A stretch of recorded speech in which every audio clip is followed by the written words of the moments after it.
Olá pessoal, tudo bem? Nessa aula de hoje eu vou resolver algumas dúvidas do módulo 11, certo? Então é o seguinte, começando o exercício 4. Então, módulo 11, praticando exercício número 4, certo? Na questão 4, o cara fala assim, um caminhoneiro transporta caixas de uvas de 15 quilos e caixas de maçãs de 20 quilos. Pelo transporte, ele recebe R$ 2 por cada caixa de uvas e R$ 2,50 por cada caixa de maçãs. O caminhão utilizado tem capacidade para transportar cargas de até 2.500 quilos. Se são disponíveis 80 caixas de uvas e 80 caixas de maçãs, quantas caixas de maçãs ele deve transportar de forma a receber o máximo possível pela carga transportada? A primeira coisa que a gente deve pensar, inicialmente, é quanto que ele ganha por quilo. Então, inicialmente,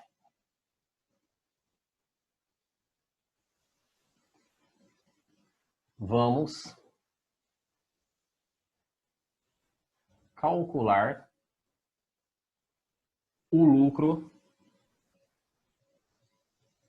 por quilo. Certo. Então, quer dizer assim, o que a gente pode pensar?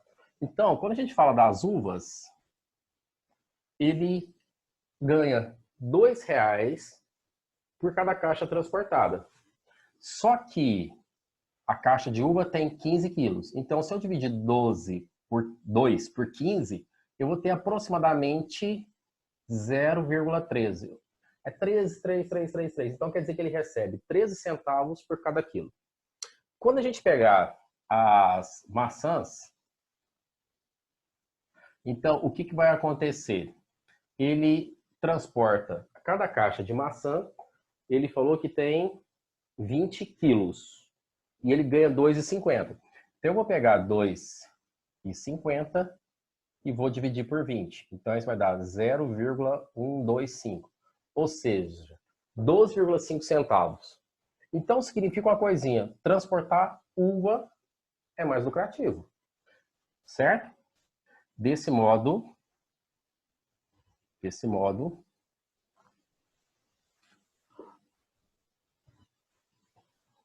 o transporte de uvas é mais lucrativo, certo? Se o transporte de uva é mais lucrativo, então o que a gente pode calcular? Então, ele vai transportar 80 caixas de uva. Cada caixa tem 15 quilos, 80 vezes 15, isso aqui vai ser igual a 1.200 quilos de uvas. Assim, o que vai acontecer? Assim, ele tem que transportar, o caminhão consegue transportar no total 2.500 quilos. Assim, 2.500 menos 1.200, ou seja, a carga total menos o 1.200, que é a carga com uvas, isso aqui vai ser igual a 1.300 quilos de maçãs. Então, ó, com isso eu consigo determinar quanto que ele vai levar de maçã. Se eu sei quanto que ele vai transportar de maçã, eu consigo então determinar quantas caixas ele vai levar. Logo, eu posso pensar numa regrinha de 3, aonde eu vou pensar no número de caixas. Então, eu tenho aqui as caixas e eu tenho aqui a quantidade em quilos. Então, vamos lá. Eu tenho que uma caixa de maçã tem 20 quilos. 1.300 quilos, que é o que eu tenho que levar de maçãs, então isso corresponde a X caixas, certo? Então a ideia é pensar uma coisinha, setinha para baixo onde está a variável, igual eu expliquei na aula anterior. 20 quilos, uma caixa. Se eu aumento o número de quilos, eu aumento o número de caixas. Então quer dizer que elas são diretamente proporcionais. As duas setinhas para baixo. Desse modo, eu tenho que 1 sobre x Isso é igual a 20 sobre 1.300. Ok? Então, eu posso agora cortar um zero com um zero. Ainda posso simplificar por 2. Então, eu tenho que 1 sobre x é igual a 1 sobre 65, certo? Com isso, a gente multiplica cruzado. Eu vou ter que x corresponde a 65 caixas de maçãs. Então, o que o cara pode levar é isso. 65 caixas de maçã. Certo? Com isso, a alternativa correta é a letra D de dado. Resposta, letra D. Ok, pessoal? Pessoal, a próxima questão aqui é a número 5. A número 5 diz que os tipos de prata normalmente vendidos são a 975, 950 e 925. Essa classificação é feita de acordo com sua pureza. Por exemplo, a prata 975 é a substância constituída de 975 partes de prata pura e 25 partes de cobre, em 1.000 unidades. Já a prata 950 é constituída de 950 partes de prata pura e 50 de cobre, em 1.000. E a prata 925 é constituída de 925 partes de prata pura e 75 partes de cobre em 1.000. Um ourives possui 10 gramas de prata 925 e deseja obter 40 gramas de prata 950 para a produção de uma joia. Nessas condições, quantas gramas de prata e de cobre, respectivamente, devem ser fundidos com os 10 gramas de prata 925? Então, eu tenho que pensar inicialmente assim. Então, na questão 5.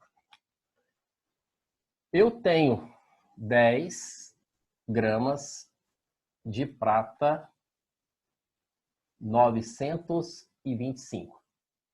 Só que ele explicou no texto o seguinte, que a prata 925, ela tem 925 partes de 1.000 de prata. Então, eu posso calcular também quanto que é 925 milésimos de 10.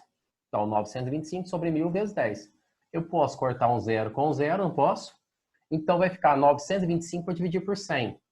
Dividir por 100, a vírgula anda duas casas da direita para a esquerda. Eu vou ter 9,25 gramas de prata. Aqui. Certo?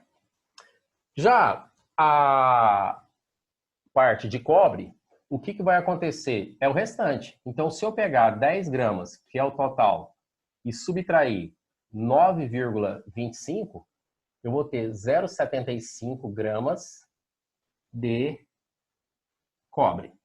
Então, ó, isso aqui então é para prata 925. Eu tenho então 10 gramas de prata 925, calculando quanto que é 925 sobre 1.000 de 10, deu 9,25 gramas de prata. Restam então, para 10, 10 menos 9,25, 0,75 gramas de cobre. Certo? Agora, o cara quer transformar isso aqui em 40 gramas de prata 950. Então, 40 gramas de prata 950. Certo? Agora, o que significa isso? Então, da mesma ideia do anterior, só que agora é 950 partes de 1.000 vezes 40. Certo? Então, o que a gente pode fazer? Cortar um zero com um zero, dividir por 10. Corta mais um zero com um zero.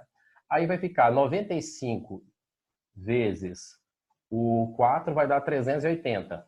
Então, isso dá 380 para dividir por 10, que é igual a 38 gramas de prata.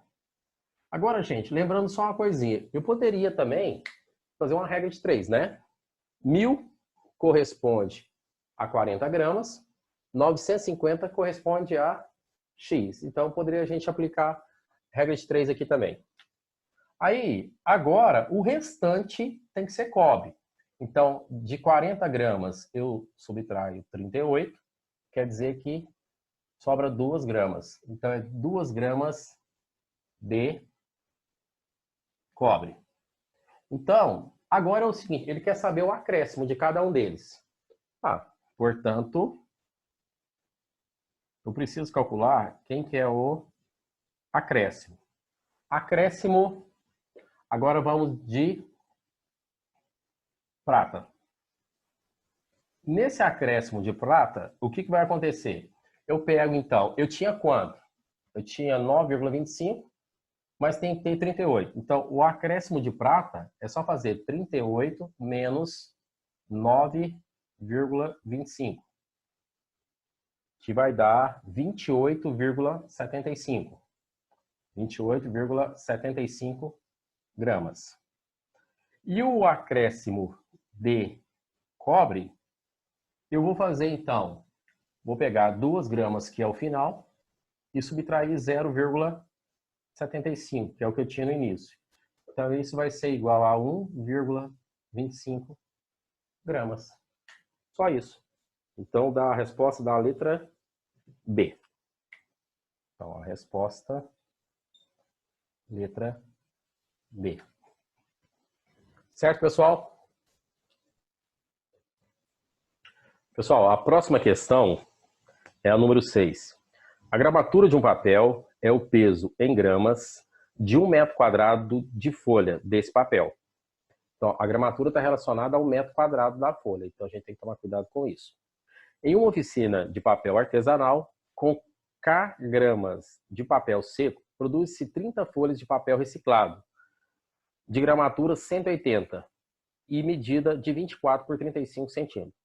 O número total de folhas de papel reciclado que se poderia produzir com 2K gramas de papel seco, se a gramatura for de 120 e a medida for de 30 por 42 é... Então, vamos pensar uma coisinha. A gente pode calcular primeiro uma coisa. A gente tem que pensar que inicialmente ele tem K gramas de papel. Certo? Então, nessa questão número 6, eu tenho, então, K gramas de papel.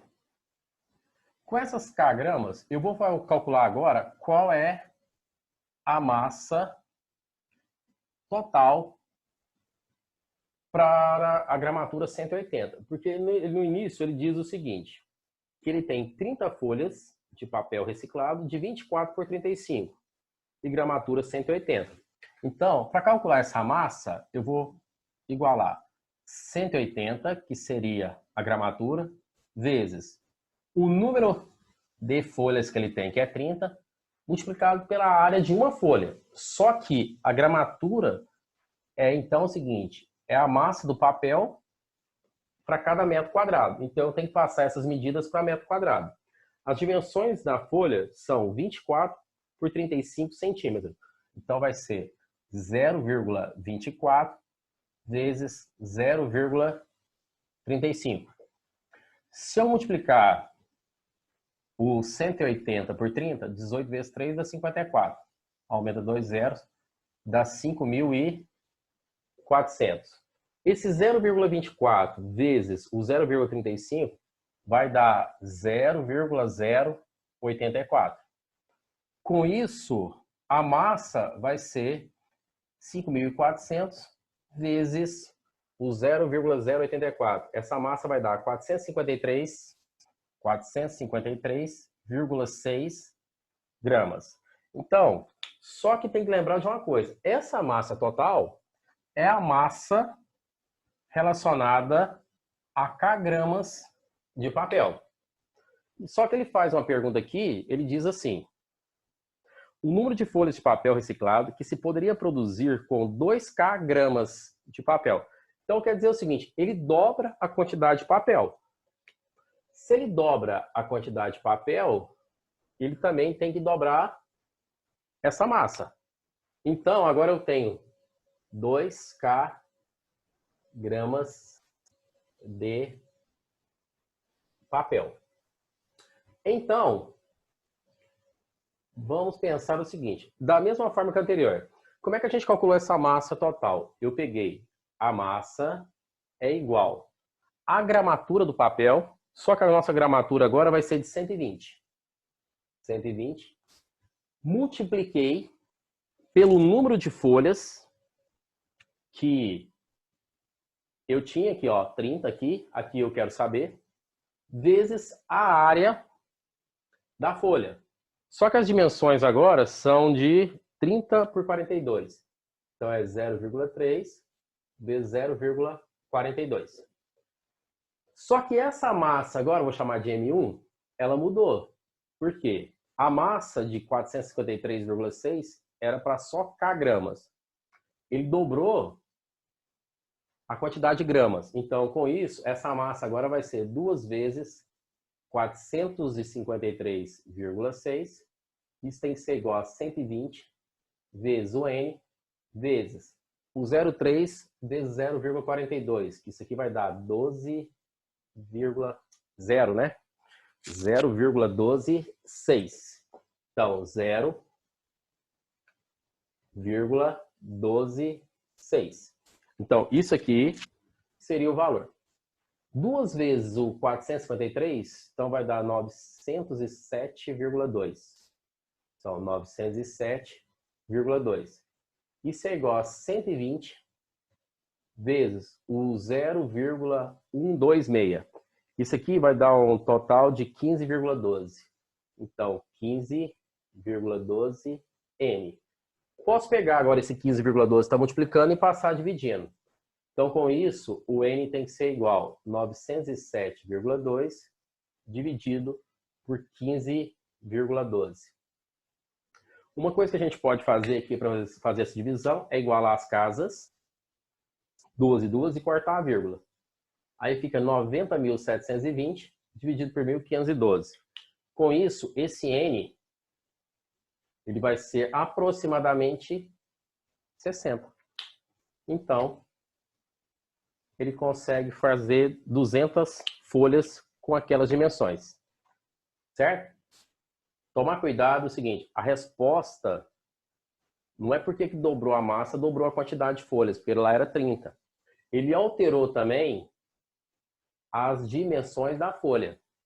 Lá era 0,24, aqui é 0,3, 0,35, 0,42, tá, gente? Toma cuidado. Não é só porque dobrou a quantidade K de gramas, por isso que dobrou a quantidade de páginas, não, tá bom? Então a resposta fica sendo a letra D de dado.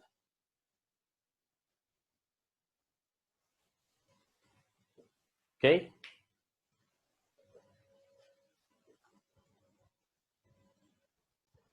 Pessoal, a próxima questão, questão 3, só que agora não é mais do praticando. Então agora a gente vai fazer do fixação, certo?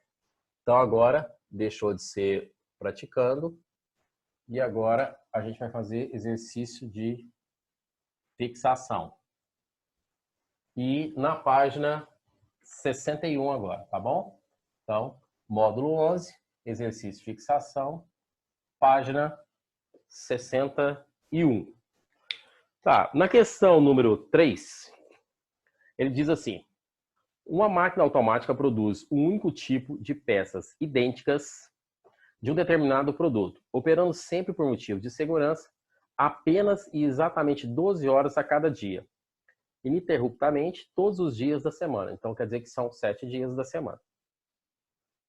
Inclusive sábados e domingos e feriados. Essa máquina será substituída por uma outra, mais moderna, que tem a capacidade de produzir o quádruplo da quantidade de peças do mesmo tipo que produz a atual, em um mesmo período de tempo. A nova máquina vai operar ininterruptamente por 21 horas a cada dia, todos os dias da semana. Durante quantos dias, no mínimo, a nova máquina precisará operar para produzir o triplo do que a antiga produz em uma semana? Então a gente tem que pensar que existe algumas grandezas aqui. Então, na questão 3, quais são as grandezas? A gente tem horas, eu tenho dias, eu tenho que pensar que existe a capacidade de produção e existe a produção.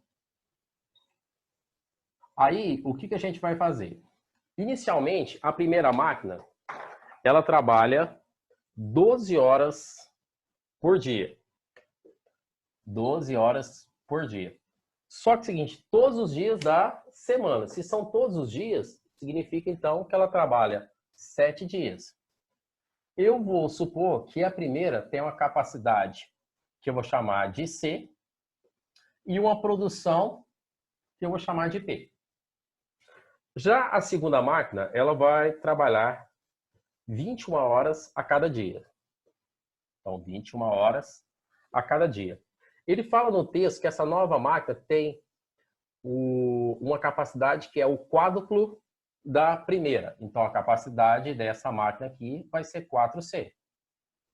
E ele quer saber, a pergunta assim, durante quantos dias, no mínimo, quantos dias, X, no mínimo, essa é a 3, durante quantos dias, no mínimo, a nova máquina precisa operar para produzir o triplo do que a antiga produz em uma semana? Então, a produção tem que ser o triplo da primeira, 3P, certo? Como eu falei na aula hoje, eu sempre vou colocar a setinha para baixo, aonde tem a incógnita, o X. Agora é o seguinte, eu vou fixar sempre duas e analisar duas a duas. Vamos analisar então horas e dias. Tá, então olha aqui uma coisa. Para produzir com a mesma capacidade e a mesma quantidade de peças, então essa máquina trabalhando 12 horas por dia, ela vai gastar 7 dias para executar a tarefa. A segunda máquina, se ela trabalha 21 horas por dia, ela vai fazer o serviço em mais ou em menos dias. Com certeza, se eu aumento o número de horas, eu tenho que diminuir o número de dias. Então, se um aumenta ou diminui, quer dizer que essas grandezas são inversamente proporcionais, tá certo? Inverte a seta. Agora, eu vou analisar capacidade e dias. Então, vai fixar horas e produção. Tá, se uma máquina tem capacidade C de produção, ela vai produzir uma quantidade de peças, quantidade de peça é fixo. Então, ela produz essa mesma quantidade de peças C em 7 dias. Se uma máquina tem uma capacidade de 4C, ou seja, é o quádruplo da primeira, quer dizer que ela produz muito mais peças. Então, quer dizer que ela vai gastar mais ou menos dias. Se eu aumento a capacidade da máquina, eu tenho que diminuir o número de dias. Ou seja, são grandezas inversamente proporcionais. Ok? Setinha para cima. Agora falta analisar produção em dias. Então, ó, fixa as horas, fixa a capacidade. Para produzir P peças, eu preciso de 7 dias. Para produzir o triplo, eu vou precisar de mais dias. Se eu aumento peças e aumento dias, significa que as duas grandezas são diretamente proporcionais.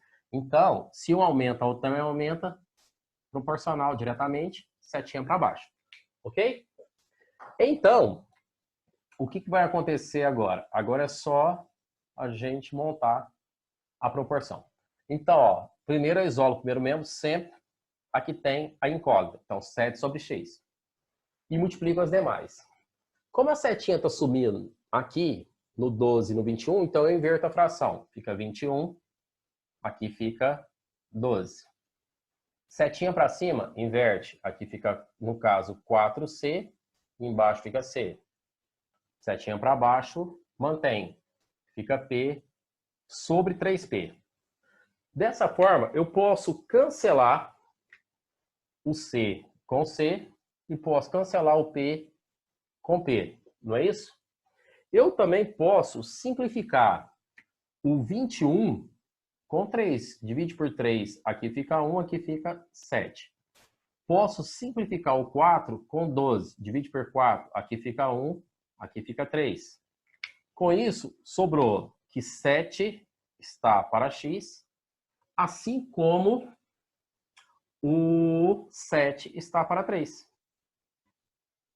Como eu tenho uma igualdade entre duas frações e os numeradores são iguais, eu posso cortar os numeradores. Simplifiquei por 7 por 7. Então, dessa forma, x é igual a 3. Então, x tem que ser igual a 3 dias. Ou seja, essa segunda máquina consegue produzir o que a primeira produz em uma semana em apenas 3 dias. Ok?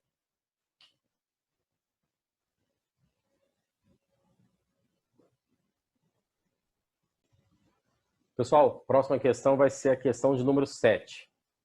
Na questão 7, o cara fala assim: os pontos P e Q de uma pista circular com 6 km de comprimento são diametralmente opostos. Partindo-se de P, o ciclista dá 2 voltas completas sem interrupção, de modo que a primeira volta foi realizada com a velocidade constante v, enquanto na segunda volta essa velocidade foi reduzida em 3 km por hora.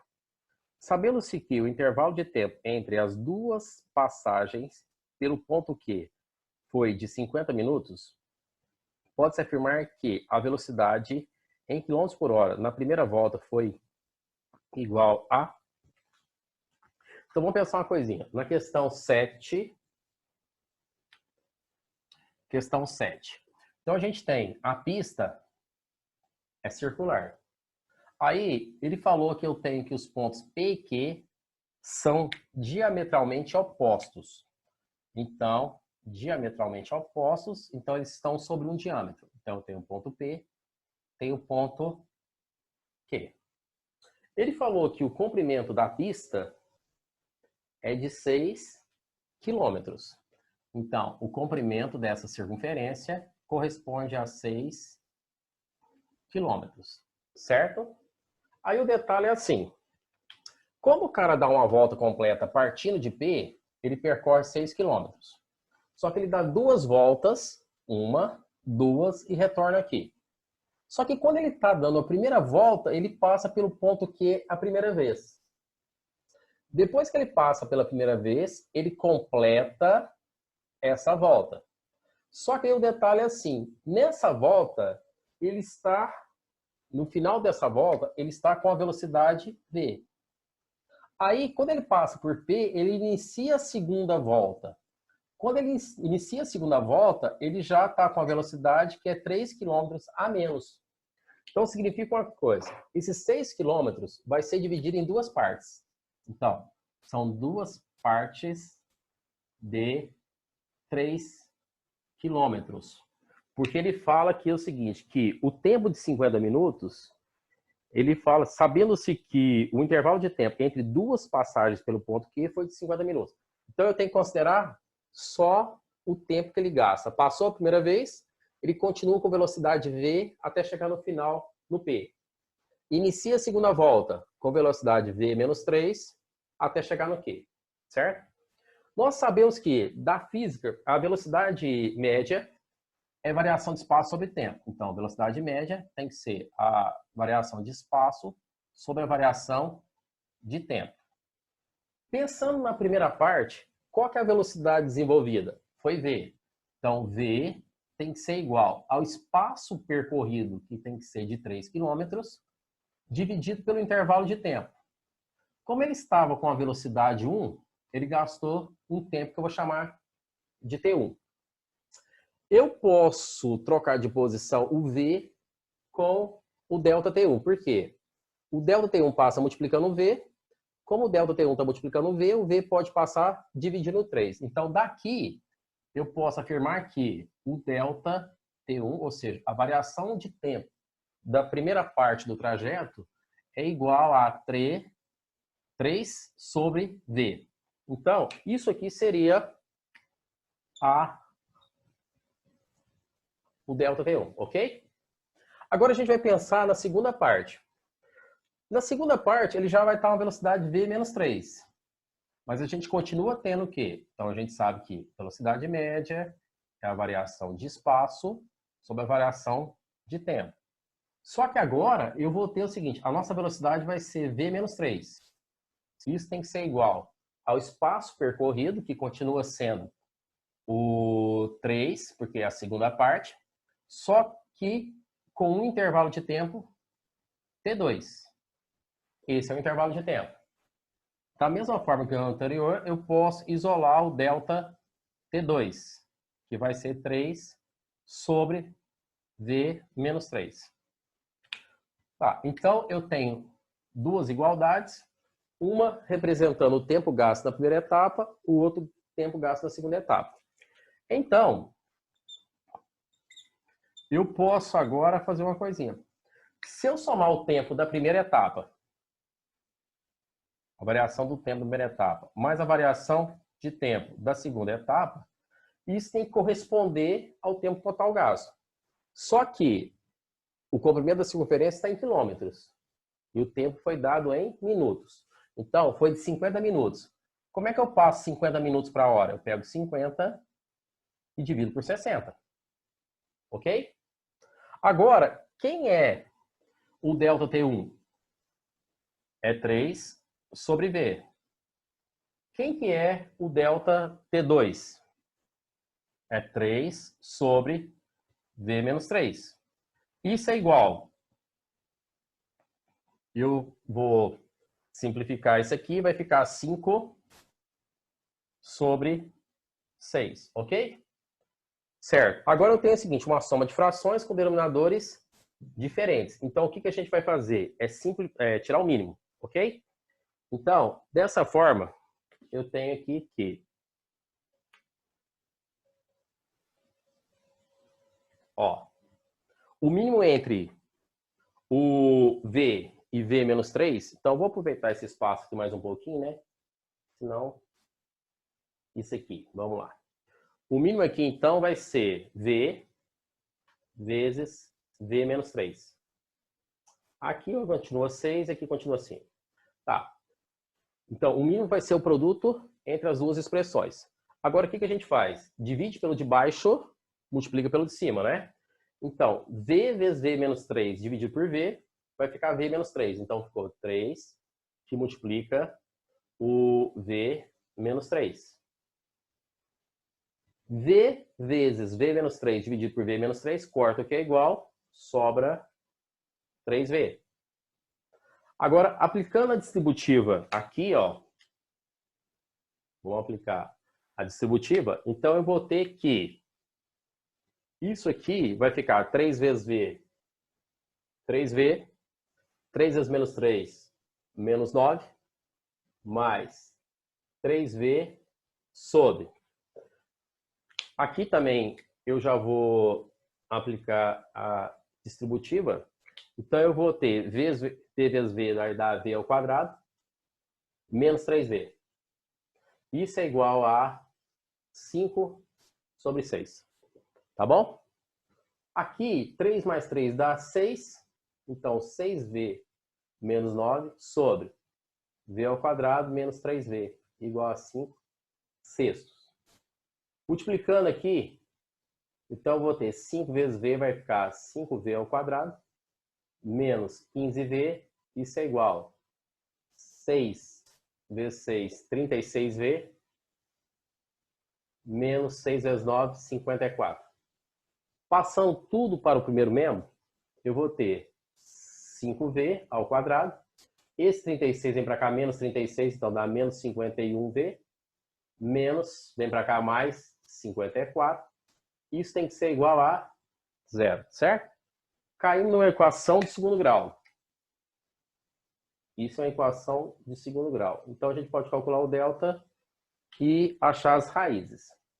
Calculando o delta, esse delta vai ter que ser igual, então, a menos 51 ao quadrado, menos 4 vezes A, que é 5, vezes C, que é 54.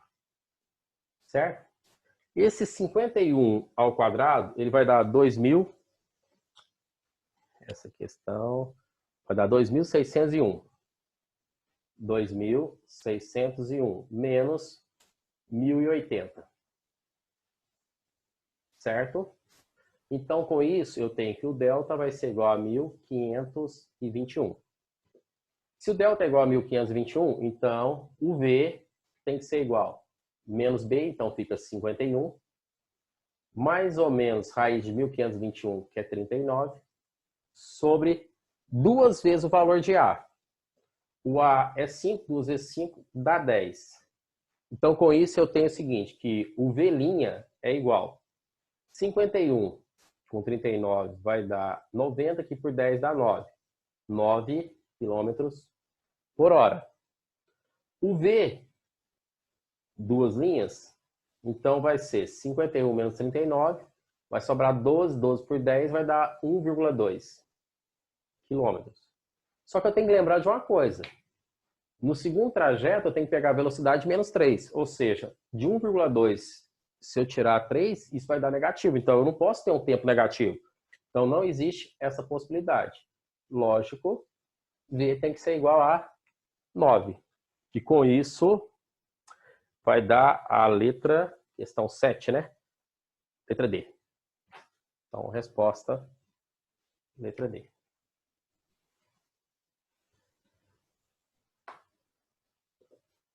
Certo, pessoal?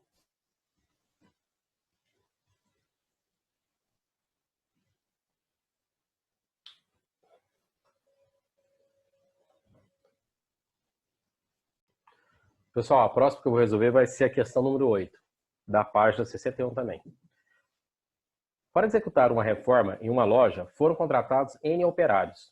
O mestre de obras argumentou: para entregar a obra 2 dias antes do prazo previsto, seria necessário contratar mais 3 operários.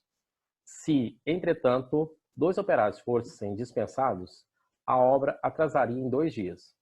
Considerando que os operários trabalham na mesma forma, o número N de operários é... Tá, vamos considerar 2 coisinhas. Então, essa questão aqui vai ser a número 8. O N, o cara já indicou que representa o número de operários. Vamos dizer que D representa o número de dias para a execução da obra, certo? Então, D é o número de dias. Então, a gente pode criar uma seguinte relação. Quantos operários ele precisa para executar a obra? Se ele tem N operários e a obra vai ser executada em D dias, ele precisa ter N vezes D. Isso representa o total de operários. Só que ele diz aqui assim, ó, para executar uma reforma em uma loja foram contratados N operários. O mestre de obras argumentou: para entregar a obra 2 dias antes do prazo previsto, seria necessário contratar mais 3 operários. Então, eu posso falar o seguinte, que esse número de dias vai ser igual a N mais 3 vezes o D menos 2, que era o total de dias menos 2. Se ele contrata 3 operários a mais, ele vai gastar 2 dias a menos. Mas o número inicial de operários não poderia alterar. Então, ó, essa continha do início. Ele contratou N operários para D dias. Então, quantos operários ele precisa? N vezes D. Se ele aumentar o número de operários, então ele pode diminuir o número de dias. Então, contratando 3 operários a mais, ele reduz em 2 o número de dias. Depois ele diz assim: se, entretanto, 2 operários fossem dispensados, a obra atrasaria em 2 dias. Quer dizer, então, que esse número de operários vezes D, que é o inicialmente previsto, não pode alterar. Só que agora ele mandou 2 funcionários embora. Então, com isso, eu tenho N menos 2 operários. Com isso, o que acontece com a obra? Ela vai atrasar 2 dias, ou seja, agora ele gasta D mais 2 dias. Com isso, a gente pode formar esse sistema aqui. Resolvendo aqui, a gente vai ter o seguinte, que N vezes D, isso é igual. Aplicando a propriedade distributiva, então eu posso fazer N vezes D e N vezes 2, 3 vezes D, 3 vezes menos 2. Então, vamos lá. N vezes D dá ND. N vezes menos 2, menos 2N. 3 vezes D dá mais 3D. Mais vezes menos dá menos. 3 vezes 2, 6. Isso seria a primeira equação. Já a segunda continua N vezes D, que é igual. Eu agora vou fazer a distributiva aqui, ó. N vezes D, e N vezes 2, depois menos 2 vezes D e menos 2 vezes 2. Ok? Então a gente vai ter o seguinte, que N vezes D, ND. N vezes 2, 2N. Menos 2 vezes D dá menos 2D. E menos 2 vezes mais 2 dá menos 4. Certo? Nessa expressão, eu posso cancelar. Se eu passar esse ND que está somando para cá, ele vai vir negativo. Então, um vai cortar com o outro e esse vai cortar com o outro. Certo? Com isso, eu eliminei o N vezes D das duas igualdades. Ok?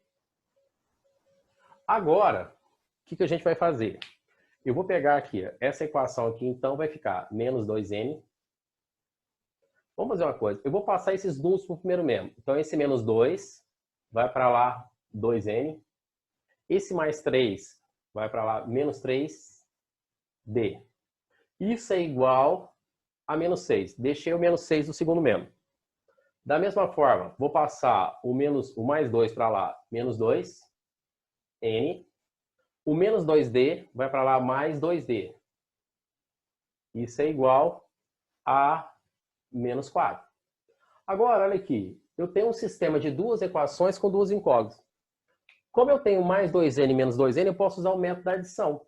Então, eu vou somar as equações de forma que o mais 2N com menos 2N vai cancelar. E aí, o que sobrou?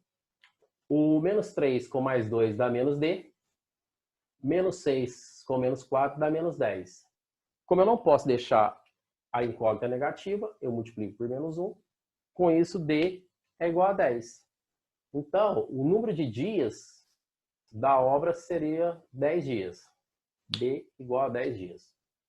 Agora, se eu sei o valor de D, eu posso voltar ou da primeira ou na segunda e calcular o valor do N. Então, a gente vai voltar na primeira. Então, voltando na primeira, a gente tem que 2N menos 3D. Isso tem que ser igual a menos 6. Eu vou substituir o D por 10, tá? Então, com isso, eu tenho que 2N menos 3 vezes 10 igual a menos 6. Com isso, a gente tem que 2N é igual a menos 6. Esse menos 3 vezes 10 dá menos 30. Vem para cá mais 30. Então, com isso, 2N é igual a 24. 24 dividido por 2, N vai ter que ser igual a 12. Então, eu tenho 12 operários. Esse seria o número de operários. Certo? A pergunta da questão era: considerando que os operários trabalhassem da mesma forma, o número N de operários contratados foi? Então, no caso, 12. Resposta, letra D. 12. Ok?